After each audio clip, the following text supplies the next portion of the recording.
active in about 15 campuses, and we're growing very, very quickly. And keep in mind, this is not just a flash in the pan movement. We're going to become an institution to give them the power and the confidence to stand up and let their voice be heard.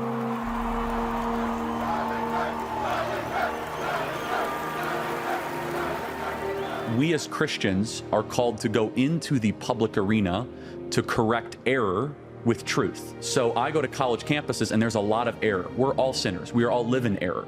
I'm far more interested in what God wants of me than what I want from God. I have to say this without getting emotional, but I'm very proud of my husband. And I know many of you are too. You have worked so hard. And I know a lot of you have seen, obviously, his videos on TikTok and all the stuff he does on campus. But no one gets to see him from my angle except for myself and our children.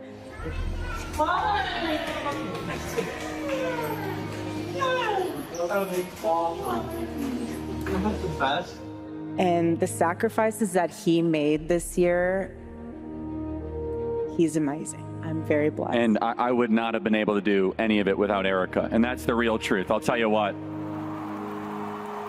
You are here as a grassroots response to the top-down revolution happening in this country. The media said that Turning Point could never run a ground game. They weren't experienced. They didn't know Charlie, right? This generation is the most conservative generation that we have seen in well over 50 years, and the numbers show it. What young people especially are screaming at is they say, give me a structure that I can live my life by. And especially with young men, more challenging of them, more saying, you know what, honestly, I'm not gonna talk down to you. Stop being a boy and become a man. You want to learn what that means? Come to church and I'll tell you what it means to become a man. Because we have the greatest story ever told. What can I do to save the country? You answer that question every single day because you are doing the work to save this beautiful republic. You are doing something that is bigger than you. If everything completely goes away, how do you want to be remembered? I want to be remembered for courage for my faith. That would be the most important thing. Most important thing is my faith in my life. Përshëndetje miq nga kjo studio, sot do të ndalemi tek një histori e fuqishme besimi dhe sakrifice. Ne do të flasim për Charlie Kirk, një martir I krishter I ditëve të sotme moderne, I cili me jetën edhe me dëshminë e tij na kujton vlerën e qëndrimit të palëkundur në besim. I ftuari ynë është Jonathan Pano, pedagog, drejtues I Institutit për Liri dhe Trashëgimi dhe do të ndajë me ne më shumë rreth kësaj figure dhe mesazhit që mbart për brezat e sotëm. Përshëndetje Jonathan, kënaqësi të jemi së bashku në këtë intervistë. Mirëmbrëma, faleminderit për ftesën. Charlie Kirk, vetëm 31 vjeç. Trazoi për mirë botën. Si e njeh Charlie Kirk? Në fakt, unë kam qenë I ekspozuar me kontentin që Charlie dhe ekipi I krijonte prej disa vitesh tashmë.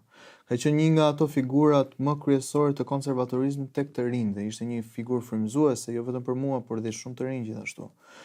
Charlie krijoi në vitet e hershme që në moshën 18 vjeçare, krijoi një organizatë që e quajti Turning Point USA, pra pika e kthesës për Shtetet e Bashkuara të Amerikës. Dhe me këtë si organizatë fokusi I tij ishte të krijonte klube të ndryshme konservatore nëpër universitete. Dhe tek video që sapo pam e tha që kemi krijuar klube në mbi 15 universitete. Dhe në këto klube, pra në këto local chapters që ai quante, shpërndante materiale të ndryshme në mbrojtje të vlerës, në mbrojtje të lirisë, në një mbrojtje të lirisë ekonomike, gjithashtu sepse ishte një person I cili e dashuronte ekonominë e djathtë në modelin e Milton Friedman dhe këtë model ekonomik ai vazhdonte dhe e përçonte kudo që shkonte. Shumë shpejt, organizata Turning Point USA u përhap në mbi 900 klube të ndryshme konservatore dhe një fakt që duhet treguar është që në momentin që Charlie ndroi jetë në 10 shtator, mbas 10 shtatorit të 2025-s, ka patur mbi 60.000 kërkesa për të hapur klube të ndryshme nëpër gjimnaze, nëpër universitete, jo më vetëm në Amerikë, por në të gjithë botën. Dhe këtu merr vlerë dhe kuptim gjithashtu shpreha që Charlie dhe organizata që Charlie krijoi që e quajti Turning Point USA. Përveç kësaj krijoi dhe disa organizata të tjera. Krijoi Turning Point Faith, ku angazhoi pastor të ndryshëm dhe kisha të ndryshme, por kisha që arritën deri në nivelin komplet si network, që ishin mbi disa milion besimtarë që ishin pjesë e këtij networku, ku i trajnonte dhe bënte fjalime të ndryshme dhe materiale të ndryshme se si një krishter duhet të mbajë qëndrimin e tij në sferën publike. Kjo është dhe çfarë Charlie tha, që ne si krishterë duhet të jemi në arenën publike për të kundërshtuar gabimet me të vërtetën. Sa e rëndësishme është që ne të jemi jashtë mureve të kishës dhe të flasim të vërtetën. Gjithashtu krijoi dhe Turning Point Action. Ishte një organizatë e cila merri vetëm me fushatat politike të personazheve të ndryshëm. Dhe me këtë si organizatë organizonte evente, aktivitete për fushata, promovim të ndryshëm për politikanë të rinj dhe gjithashtu dhe J.D. Vance, që është zëvendës presidenti i Shtetit Bashkuar të Amerikës, e pranoi me vetë që ishte Charlie personi i cili e motivoi që të angazhoj politikisht dhe e promovoi për të angazhuar dhe për të kandiduar si zëvendës president i Shtetit Bashkuar të Amerikës. Pra, 31 vjeç, çfarë impakti? Sa jetë të prekura, sa jetë të ndryshuara, dhe besoj që në këtë diskutim do të diskutojmë edhe për metodologjinë që ai përdorte për të bindur të tjerët se sa e rëndësishme është që të mbrojmë jetën.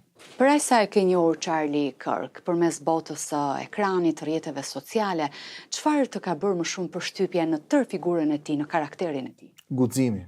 Pa diskutim që guximi. Shiko, kemi të bëjmë me një periudhë të errët në Shtetet Bashkuara të Amerikës, ku ti të flisje atë që mendoje, etiketoheshe si një ultra i djathtë, si një ekstremist, dhe kultura e kancelimit në Amerikë bëhet diçka reale. Ne kemi parë si figura të ndryshme, si pastorë të ndryshëm, si konservatorë të ndryshëm u kanceluan nga të gjitha mediat, sepse shpërndanin dhe predikonin atë që besonin. Këtë pam gjithashtu me Tucker Carlson, që ishte një nga figurat kryesore konservatore në Amerikë, që u pushua nga puna.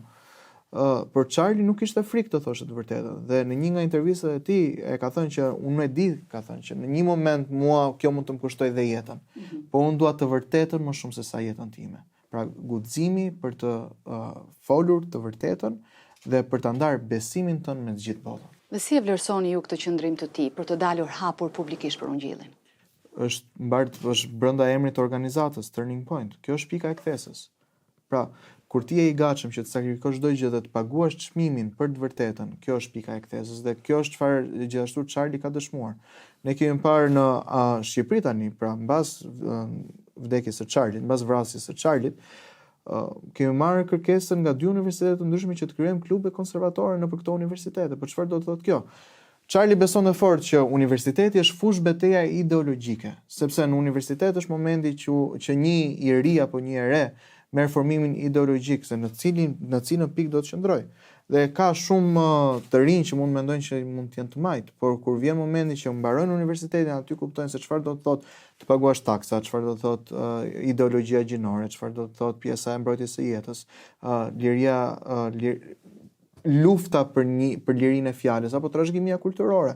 Dhe këto janë të gjitha pikat që Charlie i shtjellonte dhe shkonte nëpër universitete të ndryshme dhe bënte debat për këto gjëra. Po. Një nga gjërat që thoshte është kurdo që shkonte nëpër universitete të ndryshme, merrte mikrofonin dhe thoshte: "Nëse ti nuk je dakord me mua, atëherë të lutem hajde në rresht parë." Pra, është komplet një mendësi tjetër nga ajo që çfarë ne jemi mësuar. Ne jemi mësuar me politikan, me figura të ndryshme, me aktivistë, që thonë, nëse ti si dakord me mua, atëherë nuk dua të dëgjoj fare. Mund të largohesh. Por dhe fushatat e tij që Charlie organizonte, quheshin Prove Me Wrong. Pra, mendon që ideologjia e majt, mendon që ti ke të drejtë, po hajde dhe ma vërteto, unë jam këtu për diskutuar me ty.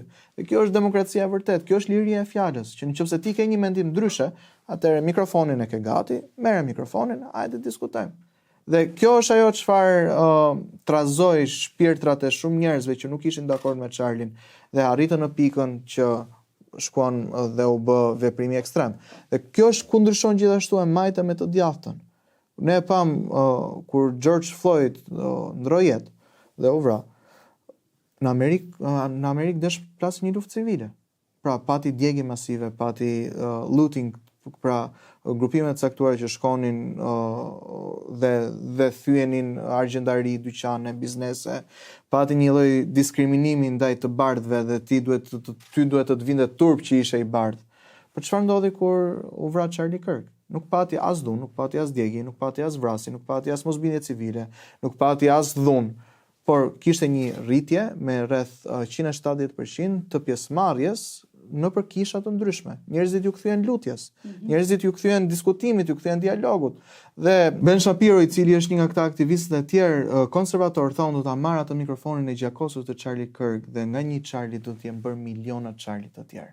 Pra, fuqia e transformimit të jetës dhe mesazhi që ti po lë pas është më e rëndësishëm se sa çdo gjë tjetër. Jetoj ato 31 vjet me kuptim dhe me vlerë. Pra Zoti e përdori me jetën e tij, por dhe me vdekjen e tij, siç e thash në fillim të intervistës, trazoi për mirë një botë të tërë. Si mendon, ai kishte strategji në mënyrën se si qasej publikut, përveç se ishte dhe karizmatik në qëndrimin dhe të folurin e tij? Ishte inovator. Pra, Charlie po bënë diçka që të tjerë nuk dinin si ta bënin dhe nuk i kishte, mbase mund t'i kishte shkuar mendje, por nuk kishin arritur në strategjinë e duhur për ta bërë këtë gjë. Pra, janë të gjitha bashkë, është strategjia, është vizioni, është puna e palodhur. Raportet tregojnë që Charlie punon 12 deri në 15 orë në ditë. Dhe nga këto raporte thonë që 2 orë në ditë ai kalonte vetëm me Biblën dhe me lutjen. Dhe pjesën tjetër e kohës, rreth 3 orë në ditë, vetëm lexonte materiale të ndryshme, të cilat do ta ndihmonin Charlie në debatet e tij. Por është compounding interest, pra është ai interesi që shtohet me kalimin e kohës, që do thotë Charlie kishte 13 vjet që po e bënte këtë si gjë dhe ishte konsistenca e Charlie, të cilin e bëri Charlin që të ishte eloquent, të fitonte debatet e tij dhe të ishte i gatshëm që të përballej me çdo në diskursin publik, sepse ai po investonte në veten e tij dhe gjithashtu kishte një grup shumë të mirë nga pas, i cili besonte në vizionin që Zoti i kishte dhënë Charlie dhe këtë vizion ta çonin përballë. Por nuk ishte fokusi i tij lavdia që të merrte për vete. Nga Turning Point USA ka krijuar mbi 350 influencers të ndryshëm, sepse për të më e rëndësishme ishte përhapja e mesazhit. Tani, a kishte Charlie kohën kryesore televizive? Patjetër që po, sepse ishte drejtuesi i organizatës, ishte personi që kishte marrë këtë nisëm dhe kishte ekipin që po punonte. Por paralelisht punonte me krijimin e influencersave të ndryshëm që ata do të shkonin dhe do të influenconin në sferën publike. Sa më shumë thoshte që klubet të hapen. Nuk ka rëndësi të ishin vetëm pjesë e Turning Point USA, po klube konservatore që do të lobonin fort për jetën, kundër abortit, për martesën ashtu siç Zoti e ka krijuar mes një burri dhe mes një gruaje. Atëherë do të ishte akoma më mirë. Dhe për shembull Candace Owens, që është një nga figurat emblematike tashmë të konservatorizmit, ishte një person që u krijua profilin nga Charlie Kirk. Pra, jeta e tij dhe mënyra se si përdorte resurset që kishte, me të vërtet është një frymëzim për të gjithë ne. A e quan edhe ti Charlie Kirk një martir të krishterë të ditëve moderne të sotme? Patjetër që po. Shiko, Tertulliani, apologjetiku i shekullit II, ka thënë që gjaku martirëve është fara e kishës. Për aq kohë sa ka patur pafund njerëz që kanë shkuar në përkisha dhe kur plotësojnë ato kartë komentet që kush ju ka ftuar, pra kur shkon për herë të parë, ka pas shumë njerëz që kanë shkruar Charlie Kirk. Dhe ka patur shumë njerëz që kanë dëshmuar publikisht në rrjetet sociale që Charlie Kirk më bëri mua që t'i kthem besimin tim. Jeta e Charlie më bëri mua që t'i kthem Krishtit. Dhe ka patur njerëz që kanë dëshmuar publikisht, nuk kanë abortuar vetëm pas diskutimit me Charlie, apo pas videove që kanë parë, kanë zgjedhur që ta ruajnë jetën dhe të bëhen mbrojtës të vlerave tradicionale familjare.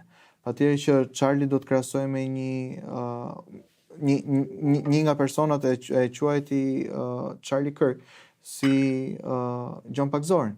Pra një person që e sakrifikoi jetën e vet sepse po fliste për të vërtetën dhe i qëndroi të vërtetës deri në fund. Tani, për çfarë u prek koka John Paxson? Nuk ishte se po dilte dhe vetëm se po predikonte, por ishte për shkak se doli kundër establishmentit. Dhe momenti që ti del dhe flet kundër dhe je i gatshëm që të sakrifikosh çdo gjë, atëherë nëse jeta jote i jepet për shkak të besimit tënd tek Krishti dhe për shkak të predikimit tënd për ato gjëra që Zoti të ka dhënë, atëherë patjetër që quhesh një martir. Dhe si mund të na motivoj kjo figurë e Charlie Kirk ne si të krishterë në përditshmërinë tonë? Duhet jemi aktiv. Nëse të krishterët janë në gjumë, atëherë nuk mund të presim për asnjë të ardhmë për kombin tonë. Të krishterët duhet jenë të parët të cilët duhet të jenë jashtë mureve të kishës. Kjo është çfarë ne përpiqemi gjithashtu t'i themi pastorëve dhe besimtarëve të ndryshëm. Shërbesa duhet të jetë jashtë mureve, jo brenda mureve. Cila është kisha jonë? Bota është kisha jonë. Bota, njerëzit në botë janë ata persona që ne duhet të shkojmë dhe të shohim a janë të shpëtuar apo jo, dhe të flasim për ungjillin e Krishtit. Është si të kesh atë kurën për kancerin, e ti mos ta ndash me të tjerët. Dhe një person që ka mundësinë të bëjë të mirën dhe zgjedh të mos e bëjë të mirën, atëherë çfarë ndryshimi ka me një person që bën të keqen? Pra, arena publike, diskursi publik, të dalësh të flasësh të vërtetën dhe aty ku e vërteta nuk po flitet. Është e rëndësishme që për ne si të krishterë që ne kemi të vërtetën, ne thotë në Bibël, ju do ta njihni të vërtetën dhe e vërteta do t'ju bëjë të lirë. Ne jemi të lirë. Dhe duhet ta përdorim këtë liri që Zoti neve na ka dhënë për ta përçuar lavdinë e Krishtit dhe fjalën e Krishtit me të gjithë. Gjithashtu është marrë edhe si një shembull pozitiv nga shumë të rinj në mbar botën. Në ku e shikoni këtë, në çfarë konteksti? Guximi. Patjetër që guximi për të sakrifikuar çdo gjë për atë që beson. Dhe edhe në Shqipëri, ashtu siç e thash, me një universitet kemi rënë marrëveshje për të krijuar klubin konservator. Gjithashtu edhe një universiteti që ka dërguar kërkesën e vet, kemi nevojë të mësojmë të rinjve dhe të rejave vlerën e jetës. Çfarë do thotë ta mbrosh jetën që në embrion, që në gjenez? Çfarë do thotë ta mbrosh martesën? Çfarë do thotë që nga djalë të bëhesh burr? Ne kemi nevojë që të mësojmë djemve që të bëhen burra, të duan gratë e tyre, mos të merren me budalliqe për të jenë të fokusuar në ato gjëra që me të vërtetë kanë vlerë. Gjithashtu me Charlie flisë, siç e thash, edhe për pjesën e ekonomisë së djathtë. Pra, janë parat më mirë në duart e shtetit apo në duart e individit? Cili është modeli fiskal që neve na intereson më shumë? Si mund ta përdorim pasurinë tonë dhe të ardhurat tona për lavdinë e Krishtit dhe si mund të shtojmë shërbesa, se si mund të dërgojmë misionarë të tjerë, se si mund të bëjmë një impakt të vërtet në Shqipëri.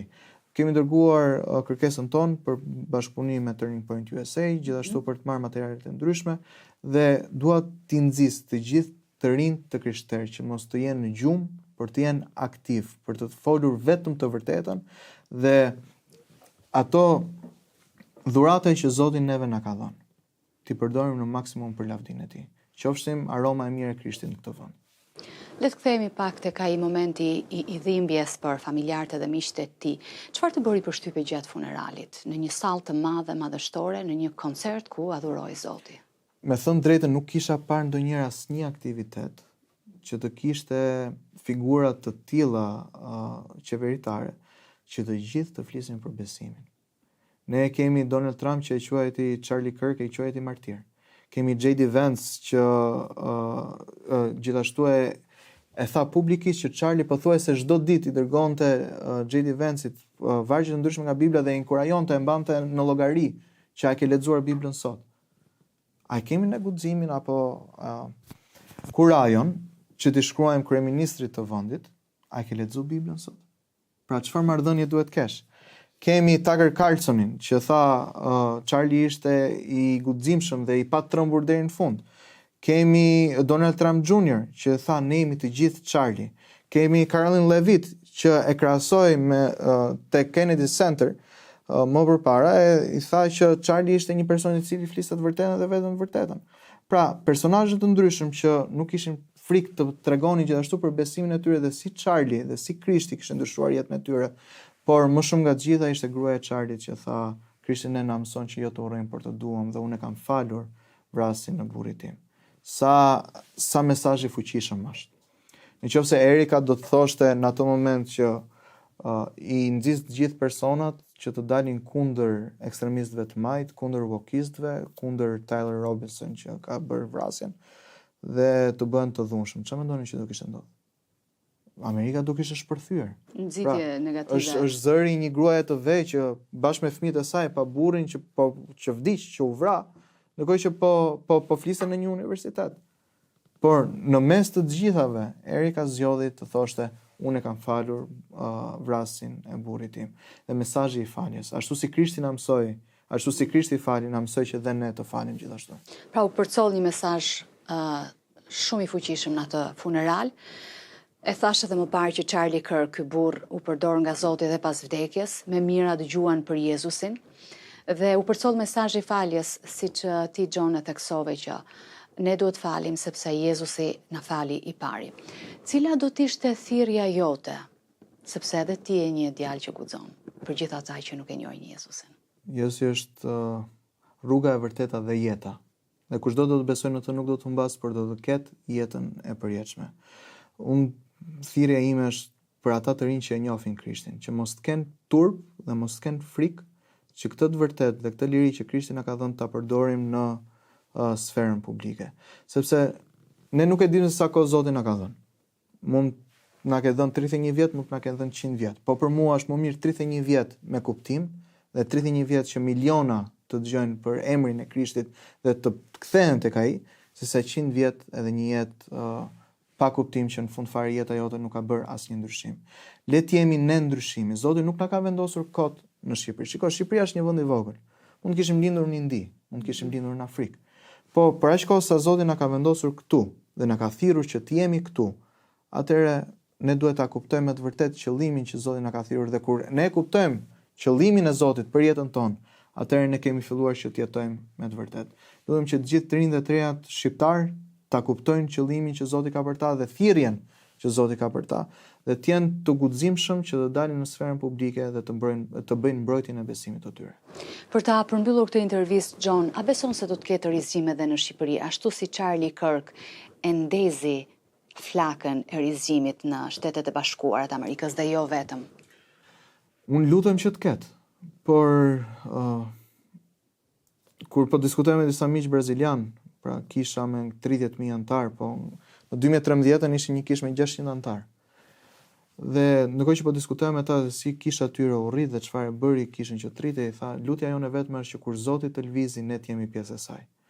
Kjo mendoj që duhet jetë lutja të gjithë ne, që kur Zoti të lvizi, ne të jemi pjesë e kësaj lvizje. Dhe mendoj që kisha duhet jenë akoma më shumë të bashkuar se sa mund të mendojmë që janë sot, sepse është uniteti, jemi një trup i vetëm. Por nëse trupi është i përçar, atëherë është e vështirë që puna të shkojë përpara. Nëse jemi të gjithë bashkë, atëherë unë jam i sigurt që ne mund të arrijmë këtë kom për Krishtin. Po, dhe e fundit se më kujtua që vetë Charlie Kirk e ka deklaruar pak kohë përpara vdekjes, që jam më shumë interesuar çfarë Zoti do nga unë se sa nga ajo çfarë unë dua nga Zoti, e fuqishme apo jo. Është e vërtet. Dhe për ta përmbyllur, tha, unë dua të mbaj mend për guximin dhe për besimin, por më shumë nga të gjitha dua të mbaj mend për besimin. Çfarë dëshmie? E një personi që diskutohej që mund të ishte presidenti i ardhshëm i Shtetet Bashkuara të Amerikës, një personi që bëri një ndryshim kolosal dhe në fund fare tha, unë dua të mbaj mend për besimin tim. E fuqishme. Falenderoj. Ishte një intervistë shumë interesante edhe që mbarte një mesazh të fuqishëm për të pasur guxim për shpallur ungjillin e të gjithë ne mund të jemi një Charlie Kirk. E vërtet. Faleminderit ju për ftesën. Suksese, Jonathan. Faleminderit.